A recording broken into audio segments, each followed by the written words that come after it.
Hello and welcome to the first day of the Ontario provincial election. My name is Allan Gregg, and as usual, I'm joined by a number of my colleagues for this Earnscliffe webinar. But before I get to them, just a note to anyone who is tuned in that there's a Q&A function at the bottom of your screen. You should feel free to pose any questions to either individual panelists or the panel as a whole. We'll be monitoring that over the course of our hour-long conversation, and that we will go to various questions from the viewers throughout that course of time. If we don't get to your question, we will respond to you in writing following. So with that, let me introduce my colleagues. Chris Ball is a proud New Democrat, former senior advisor to the late, great Jack Layton, and also current leader of the Ontario NDP, Andrea Horvath. He also was, in a previous life, the Director of Communications and Media Relations at both CBC and Vice Media. Julie Garner is very active Liberal, longtime stalwart, senior staffer for 5 different cabinet portfolios, 4 different ministers, works out of our Toronto office on a number of very, very important files. Marianne Carter, unlike the others, is a non-partisan. She is an objective chronicler of the human condition, public policy expert. She will be bringing a unfiltered perspective to these things. She also holds a Master's of Law degree. Rahul Bedi is in our Toronto office, relatively new addition to the stellar team of Earnscliffe, former Deputy Chief of Staff to the Minister of Finance and Chief of Staff to the Minister of Economic Development, Job Creation, and Industry.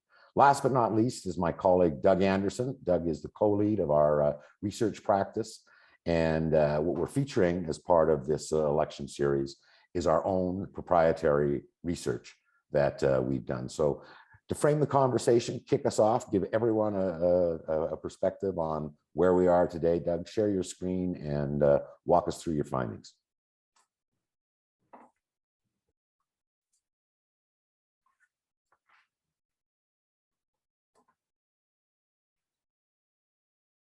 All right, thank you very much. I trust that we're seeing the title slide on screen. Great. Right on.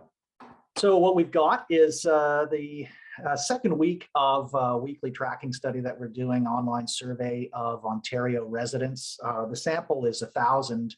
A lot of our questions are going to be just among people who say they have a decided or leaning vote. So some of those sample, I think, dropped down to 844. And to start off, I'd like to talk about the overall standings.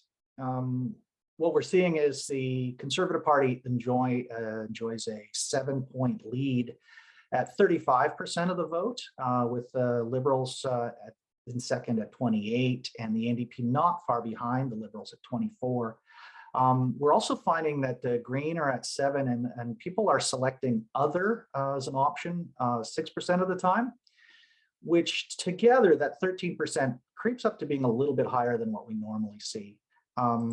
Over time, what we've got is a tracking here of the last 3 times that we've done this in recent months, including last week and this week, the last 2 points, but also comparing to what the election results were in 2018. And compared to that, the story is rather striking. First of all, while the Conservatives have a 7-point lead, and they did on election day in 2018, it's down from having a 7-point lead at 40% to 35%. And those in our first past the post system tend to have implications for seat distribution. The fortunes of the Liberal Party and NDP haven't completely reversed, but they've certainly gone in different directions. Liberals had an outing of 19% of the vote in 2018, and they're now, as I said, up at 28%. So that's a significant climb. And the NDP have gone in the other direction, dropping from 33 on election day to where they stand now, hovering at 24. Little change over 1 week. But the other thing here is that those 2 numbers at the very bottom, the green and the purple, on election day, they added up to 8%. Now they're adding up to 13%. There are some really important races to look at geographically. We're going to be covering this throughout the election. We're going to be releasing this stuff every week as we go. But in Eastern Ontario, GTA, excluding Metro Toronto, and Southwest Ontario, the Conservatives enjoy a pretty good lead. But the races are really tight in Metro Toronto and in Hamilton Niagara, particularly tight between the PC party and Liberals, but the NDP not that far behind in those regions. We do have numbers for the North, but I'm not going to speak to them, and they're going to fluctuate and bounce around a lot from week to week because the sample size there is rather small. There are some other things I wanted to share about some of the demographic tensions, differences that might matter, might be pressing candidates to talk about things in certain ways, might influence what you see discussed. First of all, whether you're urban, suburban, or rural, those breaks are really quite different. Rural Ontario is decidedly conservative. The PC party enjoys fairly significant lead in the suburbs as well, but in the urban areas, much like in Metro Toronto, it's a three-way tie, basically. By sex, there's a close race among females, with Liberals and Conservatives right now tied. Last week, what we had were the Conservatives at a little bit of an advantage, and that seems to have disappeared from one week to the next. But among males, Conservative Party still holds a pretty significant lead, as they do among those aged 55 plus. Conservative Party leads also among 35 to 54, but the race among the younger voters, 18 to 34, is both more volatile and obviously with different parties holding the lead there. Liberals and NDP basically tied for the lead, and the Conservatives well behind. That category is not the most reliable for translating that into ballot support on election day or across the various days of voting. So how that goes and how it converts into ballot count is yet to be determined, of course. Finally, there are a couple other things that we investigated this wave that we wanted to share. The first is, well, both are about motivations. And the first is on whether people would say that the vote that they just told us about was more for a particular party's candidate or against another party's candidate or candidates. And overall, there's a tendency for voters to say that they're voting for the one that they've selected, 54%, but 33% do say that they're voting against. And what this chart is showing is that there's a difference in terms of the parties here. And the Liberal Party has the highest proportion of voters who are saying, well, I'm voting Liberal, but I'm voting against some other party or parties. You see the number is also high among those who are selecting the other category. In fact, it's the only category where more people are voting against something rather than for that party.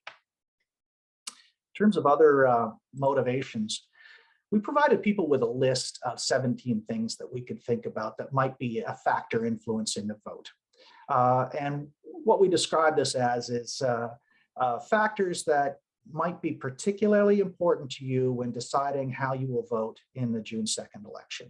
And people were allowed to select as many of them as they wanted. Plus, we provided them with the opportunity to say, oh, there's one that you haven't included here that really is a factor that's important to me. And so they could select other and specify what that was. And 5% did pick that, which is something, but obviously shows that for the most part, the things that we tested cover it all. And 2 of these stand well above all the others as being the most broadly declared factors influencing the vote. It's the policies to address affordability or the cost of living, and policies on healthcare, getting 57% and 54% respectively, picking those 2.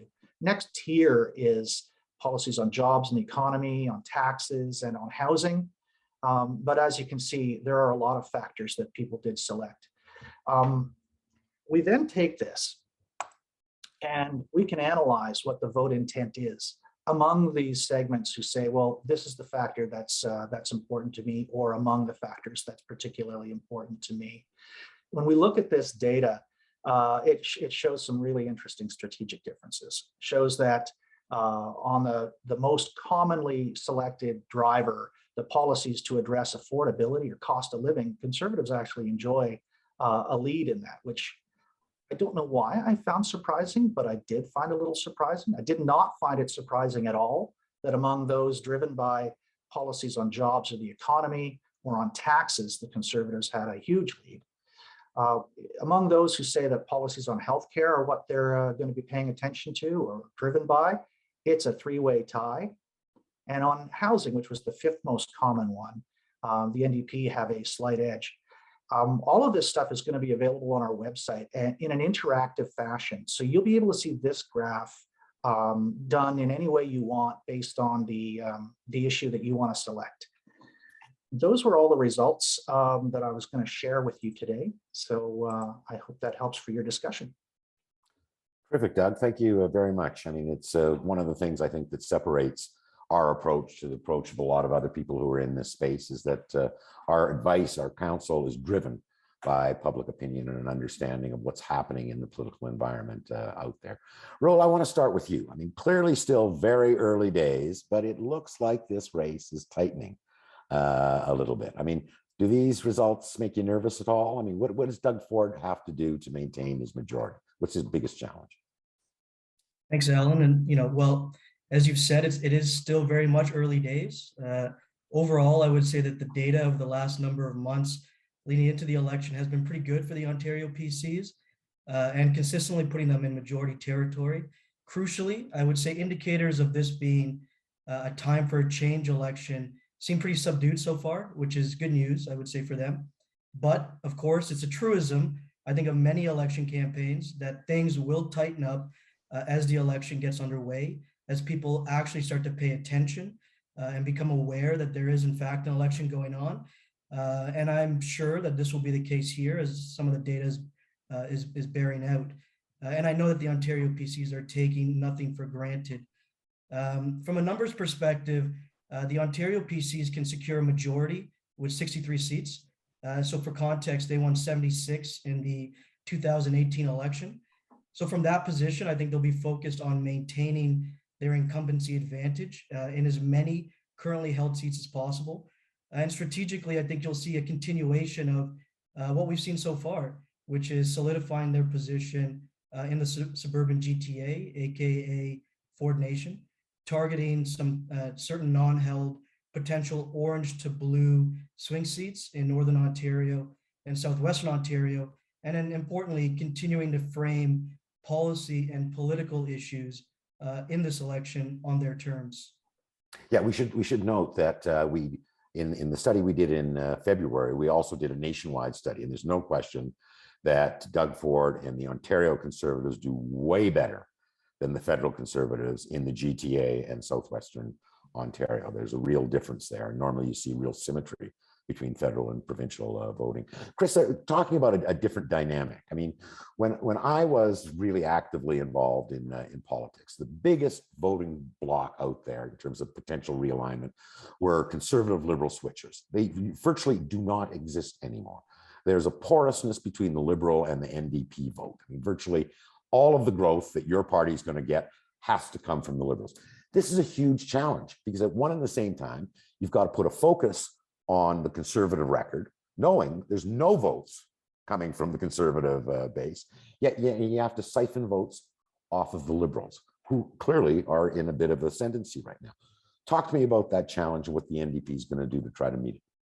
I mean, you're already kind of seeing that take shape a bit in the Ontario NDP's like pretty highly tactical message around them being the only party that can beat Doug Ford since the NDP has 40 seats and the Liberals only have 7 seats. So they're counting on courting that like 41% of the Ontario Liberal vote that we saw in Doug's numbers that is positioned around voting against something, and we want that something to be Doug Ford. So by trying to make this a bit of a referendum on Doug Ford and to Rahul's point, kind of pushing that this needs to be a change election frame, they're hoping that to have that vote coalesce, which is traditionally an urban Liberal vote around the Ontario NDP this time, while then allowing them to kind of keep their beachheads in downtown Toronto and other large urban centers, and then push into some of those blue and orange fights.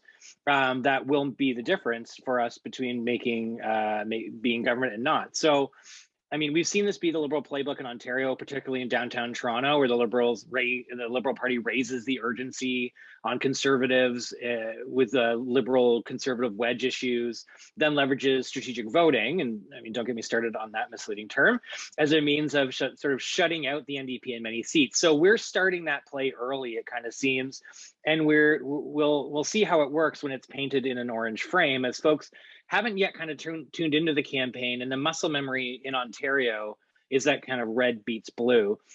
Also, for this to work, the NDP needs a razor sharp contrast on Doug Ford, who, as we've seen, has appeal across multiple partisan boxes. There are people who may not be what they would say are dyed-in-the-wool Conservatives, but they're Ford Nation fans. So we need to really sharpen the knives to bust this idea that the Premier, that Doug Ford and this government is the government of yes, and perhaps focus on what they said no to rather than what they've said yes to over the last little while. So the published polls are going to be very important to you as well, because if you're trailing the Liberals, it's very hard to make the case we're the natural guys to beat 100%. Ford Nation. There's Julie, a gamble there for sure. There's no question. I mean, after the shellacking the Liberals took in 2018, there's been a real recovery in voter choice and liberal preference. But realistically, is the campaign looking to form the next government, or would they say it as, if we just get our official party status back as the official opposition here, that's good enough? What is the level of expectation to the Liberals right now? Well, I mean, you take a party that could fit into a minivan and that was literally decimated in the last election, and really success is already happening. The party had to replace over 100 candidates and to lead up into this and to erase an enormous debt. So we've already done that in the early days of Stephen Del Duca's leadership. That debt was erased, and certainly the party could start moving forward. Candidate recruitment was a huge task that the campaign had to undertake, and they were successful and have been very successful in recruiting a lot of star candidates and top quality candidates, as well as hitting their objectives to get young, diverse, and majority female candidates within the ridings that are up for election this June. So, I mean, success is already there, and there's a lot of momentum within the party right now. I think Stephen is running to win. And I don't think that he would have put his name on the ballot and without any other kind of expectation, but at the same time understands that it may take time for Ontario voters to get there. I think success certainly will be the progressive choice in Ontario. And so, as Chris was saying, there's certainly going to be a strategy to pull that vote from the NDP that certainly drifted back to them in the last election, to pull that and to really be seen as that alternative choice for Doug Ford. If we can get to minority situation where the PCs come out with a minority, certainly that would be fantastic. I don't feel a red wave coming over the province at this particular point in time, but certainly elections do matter. This is early days and we haven't seen anything yet. And so Stephen's really starting to kind of, I think, hone in on his narrative around affordability and affordability in a different way that Doug Ford is defining it. And so if that resonates with voters, then we'll have a very interesting outcome on June 2nd. But regardless, I don't think we're in minivan territory right now, and feeling pretty good on the momentum we're seeing in the polls that Doug just presented.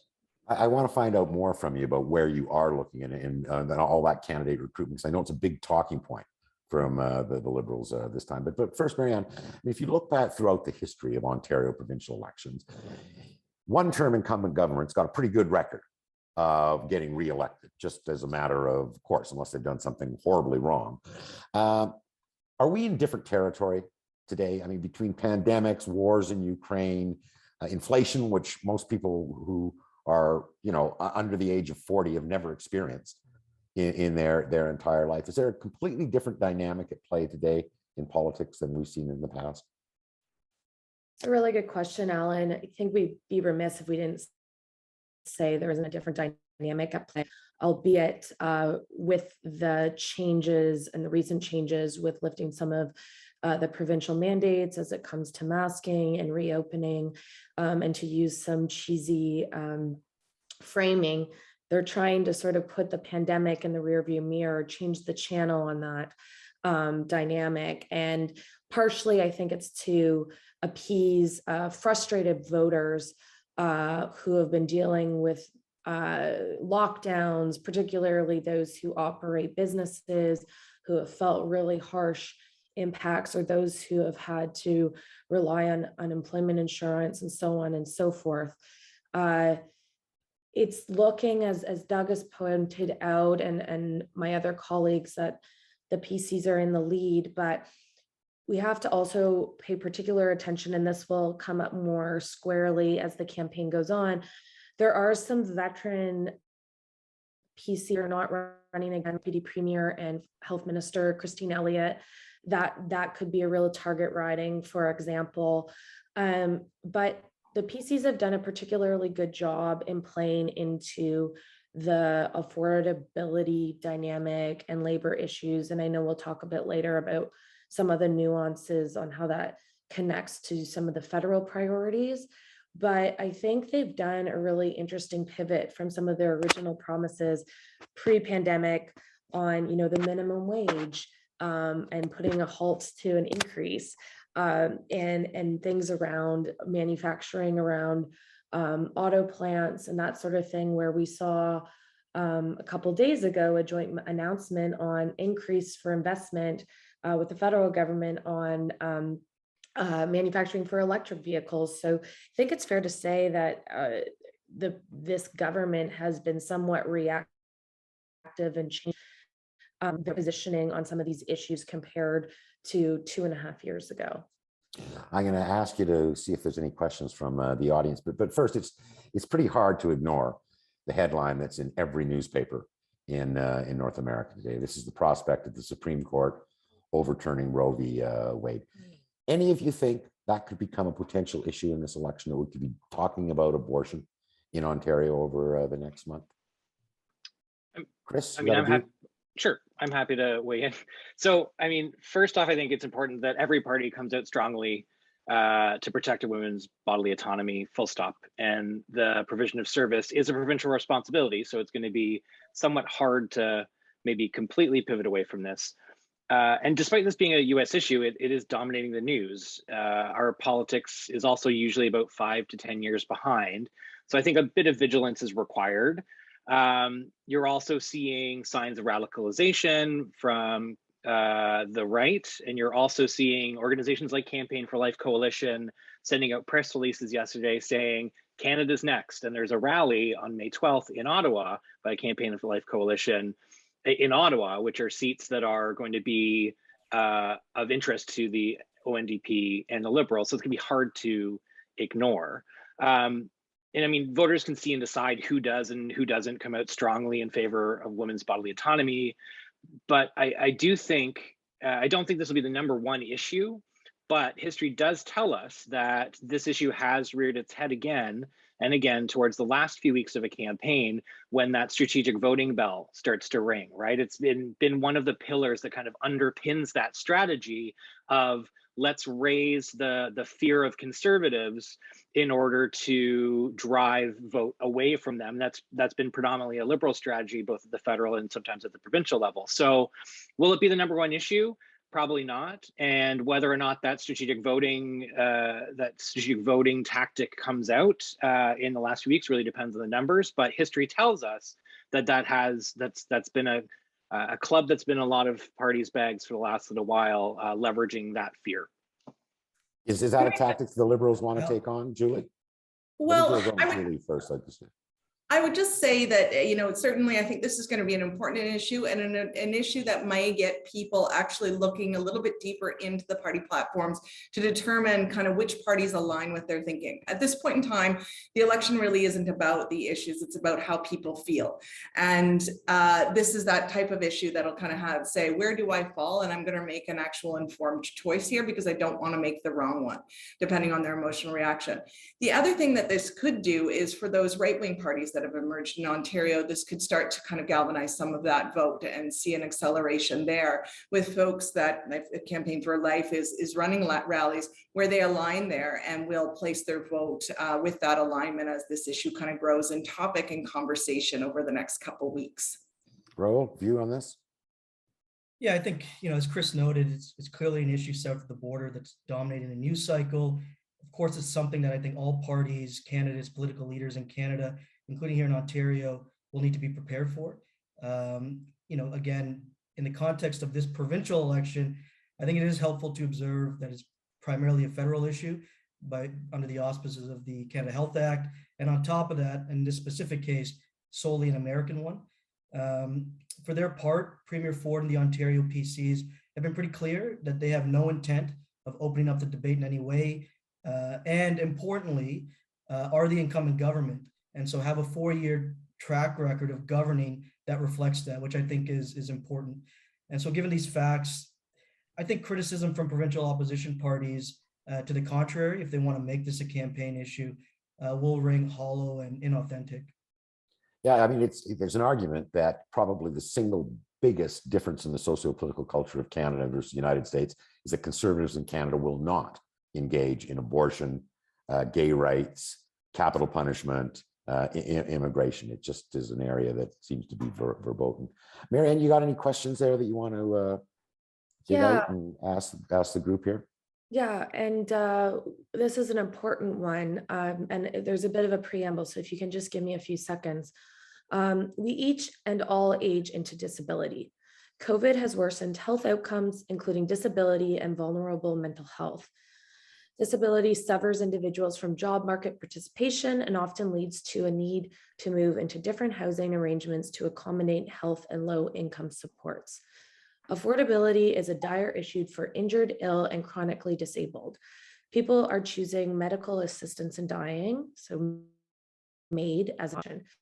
How disability issues get a higher profile, in this election, which is really timely. I know there was a big piece yesterday on a couple of shows on the ODSP gap. So I don't know, Allan, who wants to I want you to answer that question. I mean, you're in the health file all the time, mental health, disabilities. Sure. It's a really good question and a hard one to address. And some of the issues that were being raised in various media outlets yesterday is, and as COVID has exacerbated, is the ongoing gaps, particularly for those who are relying on ODSP, so the disability plans that the province provides as the provincial plan. And the huge issue, one of the main issues is affordability, and voters may not be aware, or some voters rather, but those living on it are 40% under the bar of what is consisted of what is an acceptable living wage. So many of these people are living on roughly $20,000 per year, which is a widening gap in the province, and has demonstrated from COVID with the rapid closures and these sorts of things that there needs to be more done in terms of housing issues, access to food, all sorts of things. And so while it hasn't necessarily played out, I mean, the election's just kicking off, we have seen the federal government talk a lot about these things, but how does this link to long-term care, supporting this particular, and how is the province going to step up as it pertains to the affordability pieces, especially as it pertains to the GTA and some of those areas that are highly, highly expensive. And so I haven't seen to date, and maybe my fellow panelist Allan will disagree with me, some very detailed plans on how to address these issues as it pertains to the exacerbated lens COVID has provided. But it's certainly one, I think, that is going to come up more squarely as the election campaign goes on. Interesting perspective. Thank you very much. Chris, I want to go back to crosshole politics here for a second. I mean, the NDP picked up 22 seats in 2018, and we know the power of incumbency in election. Also, lots of reports that they got way more resources, way more dough than they've ever had before, and they're going to spend it all. They will spend right to the limit. What do you anticipate that's going to be different in terms of the kind of campaign the NDP run, the strategy that they employ in this election compared to last one?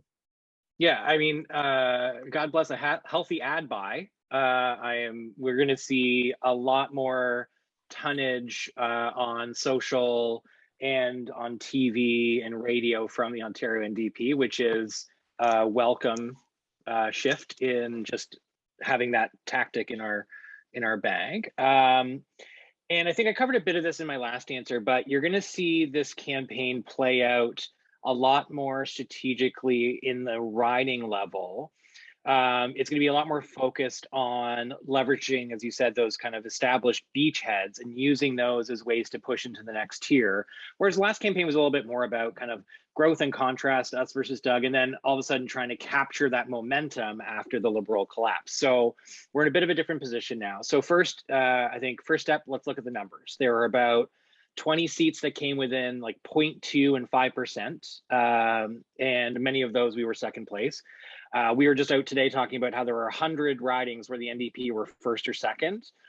So that informs kind of the really highly tactical regions in which we're going to be playing and pumping a lot of those dollars. So we're looking at KW, looking at Eastern Ontario, and some places in the GTA. So places like Brampton, where we have a solid group of MPPs using their popularity and their resources and their visibility to push into a few extra seats there where we need to grow.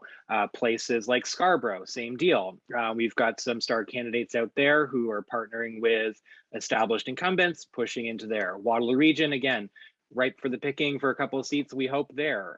The Ottawa region could also be solid for us. Ottawa West Nepean, we only lost by like 0.014%, and so that candidate is running again. So that's just from like a tactical perspective of obviously doubling down on your beachheads, but then moving some of those ridings that are adjacent to help grow your overall seat count. This will also be a campaign that actually kind of leans into Andrea as a strong, stable, experienced leader. She's been leader for about 10 years. And so they're leveraging that as a bit of a strength and a bit of a contrast against Stephen Del Duca, who is new to the Ontario voter. You can trust Andrea. It's something that they're going to be very much leaning into. So one little other note is there's been a bit of their messaging around the platform and spending has been interesting. And I think it's a bit of a play to kind of push into some of those suburban ridings where people are a little worried about debt and deficit. So you have heard a bit more talk from the Ontario NDP about not promising the moon and the stars.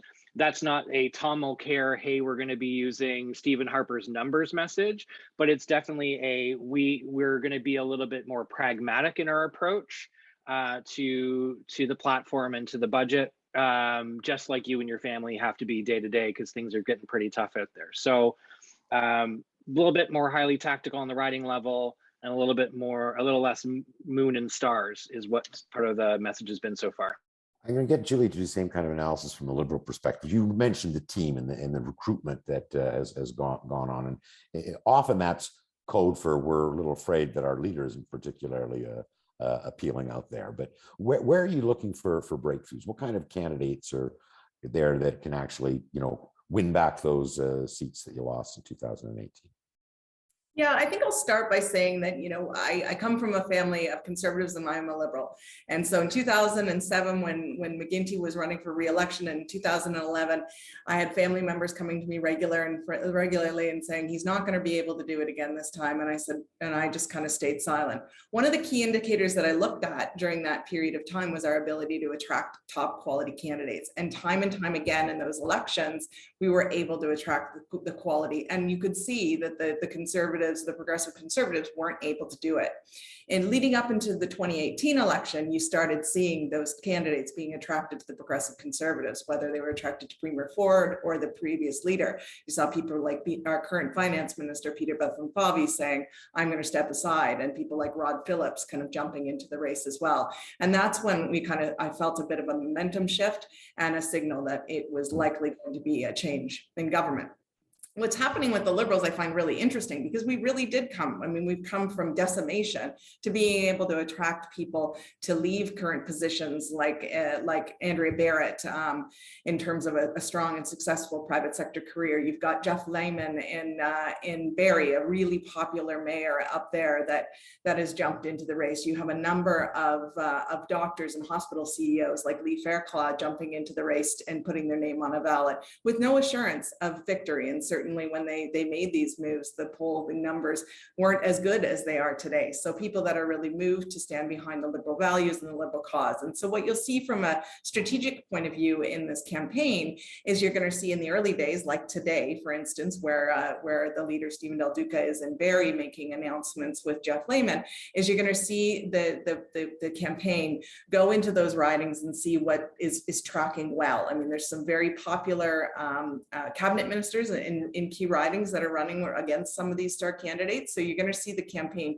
test the waters and see whether or not those candidates are enough to move the needle in those ridings before kind of shoring up the base and kind of and focusing on key battleground areas like your Mississaugas in the latter days of the election.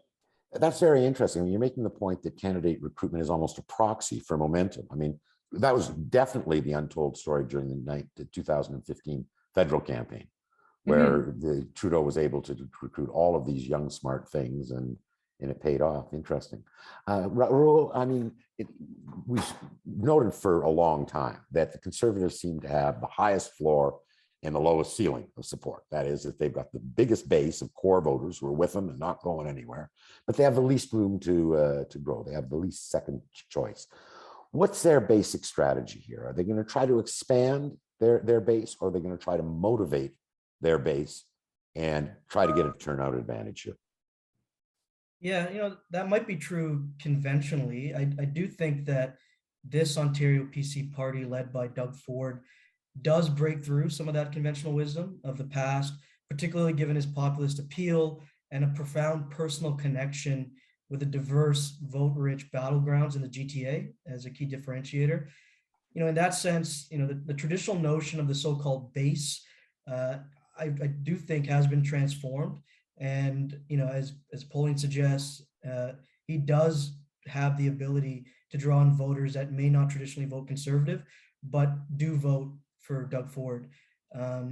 So, all that being said, I think to answer your question directly, I think the Ontario PCs will now ultimately look to solidify at least their apparent incumbency and polling advantages and work to motivate their identified supporters to show up at the polls and vote, which is ultimately what this is all about, particularly over only a 28-day election period. Perhaps we'll also benefit from a bit of a vote split between the NDP and the Liberals as they kind of go through their progressive primary. And I think this is where, again, a well-oiled get out the vote effort and a good ground game will make all the difference. And I think that the Ontario PCs are focusing on those things. Last week, sorry, go ahead, Julie. No, I might also say that I think that Ford has made some pretty massive strategic announcements in certain ridings where he's hoping to reap some benefit. I mean, we see Windsor and Brampton. There's some opportunity there. There's also the Oshawa seat, which is certainly with the big GM announcements, we're seeing kind of a lot of support there. So I think there is more opportunity, and as Rahul said, for Ford's personality, but also that might trail some of the economic gains. And we noted that right off the top. That said, if you're rural, old, and a male, chances are in Ontario you're Conservative. Last week we we talked about the budget. And the general consensus among the group was the budget probably wasn't going to have any serious impact on the election. Anyone over the course of the week changed their point of view, and I'm thinking particularly about the headline decision that this was going to be not a return to balanced deficit. This was going to be a proactive spending budget, and whether that has the possibility of either hurting conservative turnout and or helping third parties. I mean, we saw that from Doug's presentation that they are significantly higher, almost double right now what they were in the last election. And that purple group tended to be, again, disproportionately male and rural. Anyone got a different point of view than they had last week?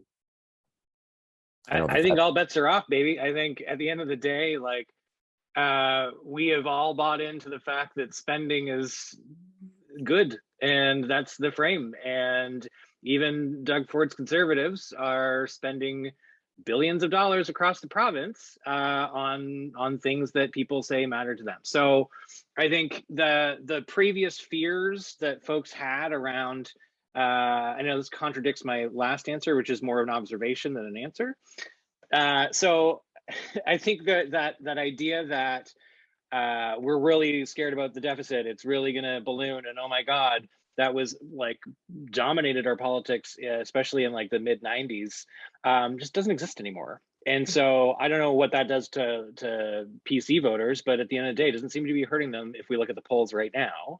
And there's an opportunity there for the other parties to step up and say, well, all right, if this is what we're doing, let's put some of that money back in your pocket, because that seems to be a really important issue for everybody these days. Rahul, any concern about third parties for the Conservatives? Well, it's just to respond, I think, to Chris's point as well. I mean, I think the Ontario PCs would make a bit of a distinction between spending and investing. And, you know, again, that might just be political rhetoric, but I do think that there is a distinction, and it's an important one.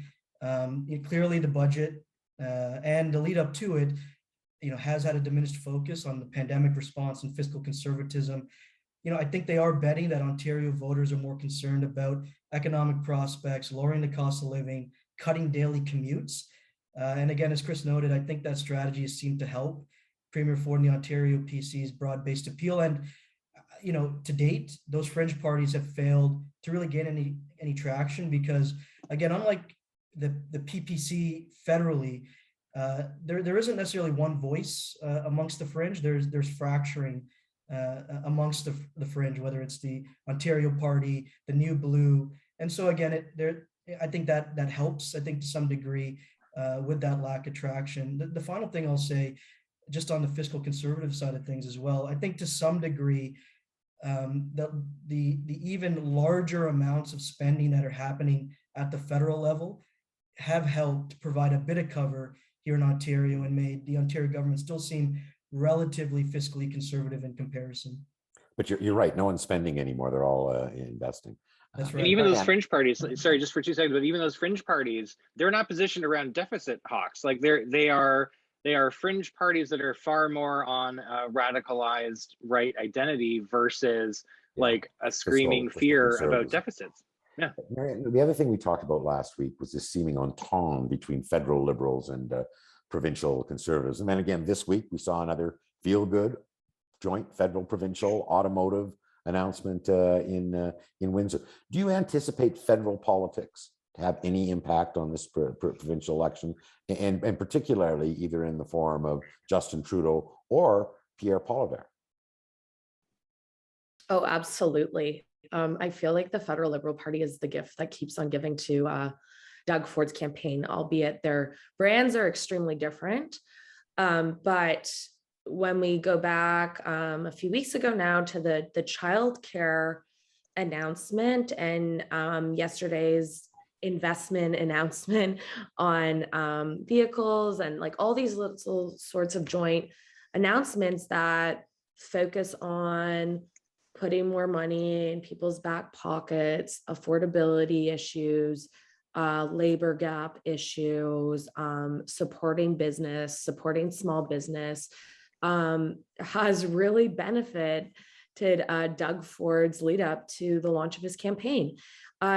I think in terms of, just to sort of build off of the previous conversation as it pertains to the fringe, I think we would be remiss to say that there wouldn't be spillover from what we saw in the last federal election and some of sort of those further right-wing parties or like people sort of choosing to vote on some of those issues as they did for Aaron O'Toole, maybe citing, and I'm not sure what the data will say in the next few weeks, but it will be interesting to see, like, is Doug Ford conservative enough? And that was sort of some of the issues around why Aaron O'Toole didn't do as well in some of those key ridings, particularly in the 905 or the previous ones that would have flip-flopped in Ontario, because many of the voters felt that he was a liberal in disguise. At present, I don't think Doug Ford is trying to sort of shift his perception that way at all. There's also a perspective among federal conservatives in the middle of a leadership race right now, where there's real frustration around this big tent party and what issues they want to focus on. So in a bizarre way, Justin Trudeau is actually strangely helping Doug Ford in providing a platform that has given him a lot of wins leading up to June 2nd. So I'll just pause there and see if I want to bring Julie in on this. I mean, you know, Marianne has called Justin Trudeau the gift that keeps on giving to Doug Ford. This must drive the provincial Liberals crazy. It does, but at the same time, I think it creates some opportunity. I mean, first off, there is also an anti-Trudeau sentiment, but that doesn't seem to be crossing over in the numbers that we're seeing. So I think on the positive side, that is there. The Liberal brand seems to be fairly strong still. So I think we're in good shape there. On some of the announcements, certainly I think it's allowing them to juxtapose how they would do things differently. And so you saw yesterday with the transit announcement, if you stand that investment in transit for a buck a ride versus giving people the reimbursement on their license plate stickers in terms of the total cost, right. Liberals would invest here, conservatives are giving this affordability measure. So I think that at the same time, I mean, certainly those announcements and the major economic announcements play very strongly into Premier Ford's hands. I think Stevens is going to take the approach of rising above, which he has from the early outset, and saying, that's a good move. I would have done the same thing. I like that. He's not afraid to compliment Premier Ford when he does something good. And I think that shows real leadership, and he'll continue to do that while also contrasting with how the Liberals would make different decisions on behalf of Ontario. And the fact that there was such a big spending budget gives them the opportunity to say, we'll spend, and then without being accused of dishing money out the way that Premier Wynne was accused in the leading up to the last election. So we'll just spend differently on the priorities that we think that are more important to you, and kind of the areas that are really going to make a difference on behalf of kind of the progressive perspective. Marianne, another question from people who are tuned in. Yeah, there's a few good questions here that build off our discussion. So we've kind of addressed a few of them, but how about we turn to this? Ford is likely to be a singular focus in this campaign in a way he was not in 2018.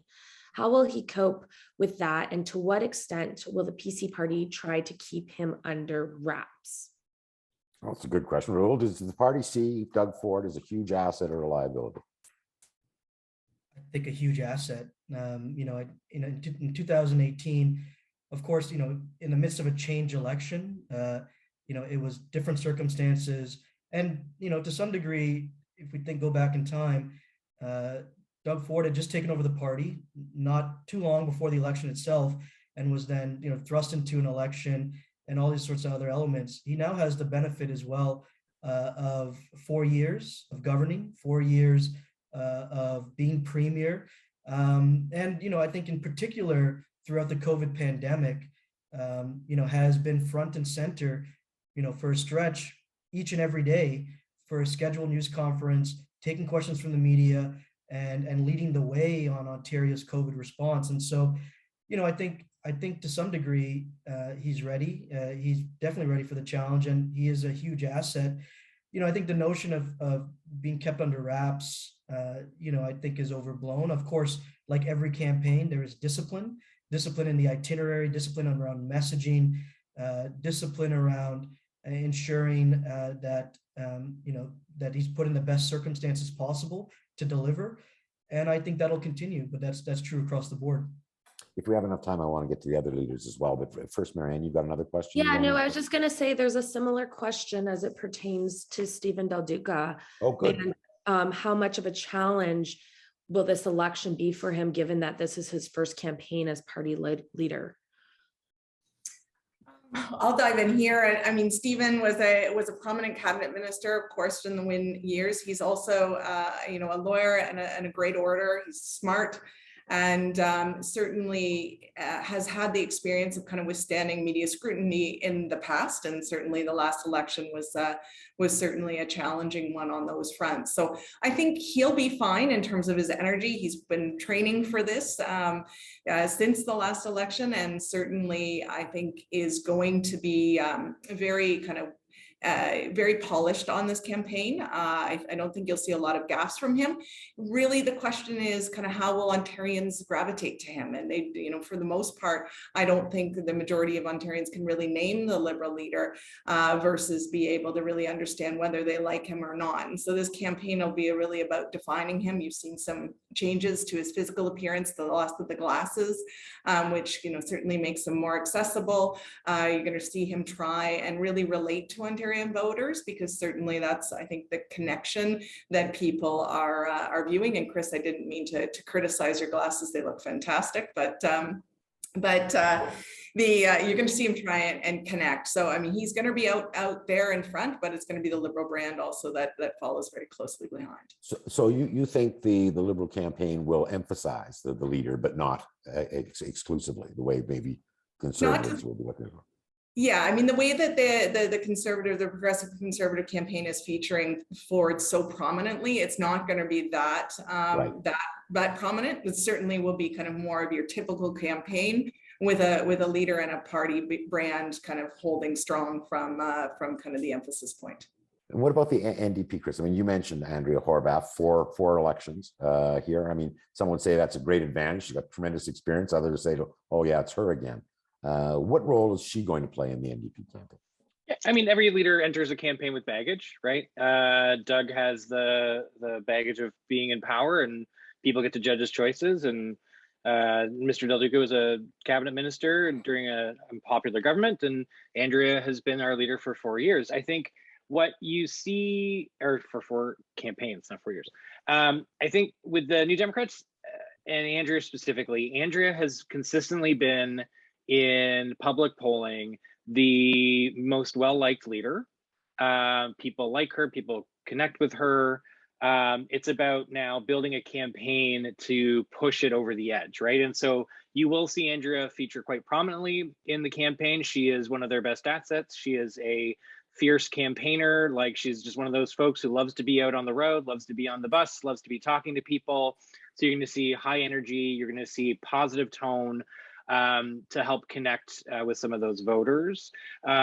So I don't know this whole idea of like, well, she's been around for a long time and that's a bad thing. I'm going to leave that to like the editorial boards and other folks to make those calls at the end of the day. But like having a leader that's well established in the public's mind, and having a leader that has been that shows some experience and some chops isn't a bad thing if your message is we can take over from this government, we can defeat Doug Ford, and you can trust us to then move the province forward. Tyranny of time is upon us. We've only got about 5 more minutes left. A wise mentor once told me, if you ever make a prediction, never put a date on it. So I'm unwisely going to ask each of you, even though it's early days right now, we'll come back and see how you do, to make a prediction. Marianne, if you had a crystal ball right now, what's going to happen on June 2nd? Yes, I think your wise friend is right. But I think, I mean, if we're looking at the current polling data, it's looking more and more like a PC government, whether that's a minority or majority, yet to be determined. But yes, we know in this industry, if we make a a premature assessment at the beginning of a campaign. We know that anything can happen. What I'm going to be looking for, though, Allan, is what if voters, as the campaign goes on and maybe like a week out before election day, is there's more coalescing around the Liberals or the NDP, or if it's going to be more sparsely, that will really determine getting the seats. Good for you. Let's make it a two-part question then. Give me a prediction. give me a prediction. But as Marianne did say, what in addition are you looking to that could cause a change, a significant change in this election, Rahul? Yeah, as you say, it's still early days and it's dangerous to make predictions like this because elections really do matter. But I think, if things hold on the kind of status quo track, I do think the Ontario PCs are in pretty good shape to maintain government.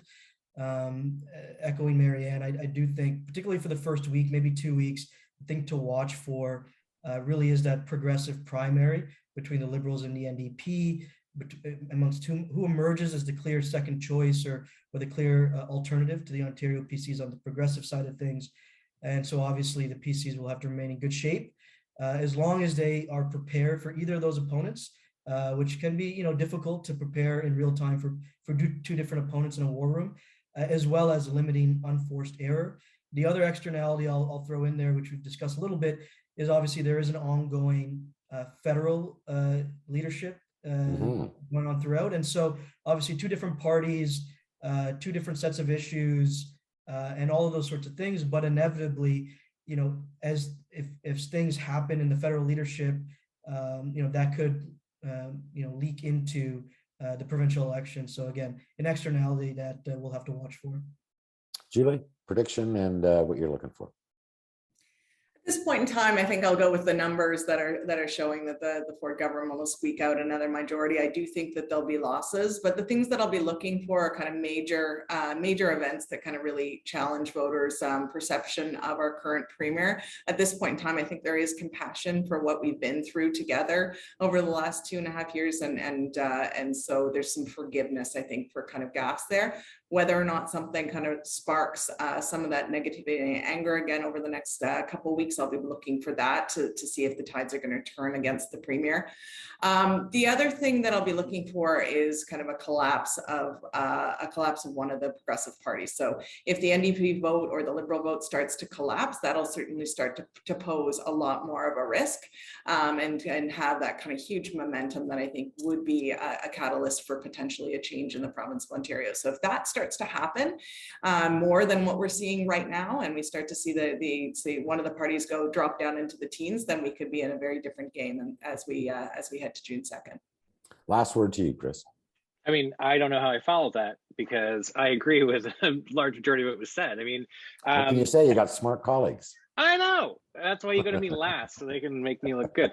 At the end of the day, I think everybody's right here, right? So we don't know what the externalities are going to be. We know there's a lot of stuff floating out there, right? So there's conservative leadership.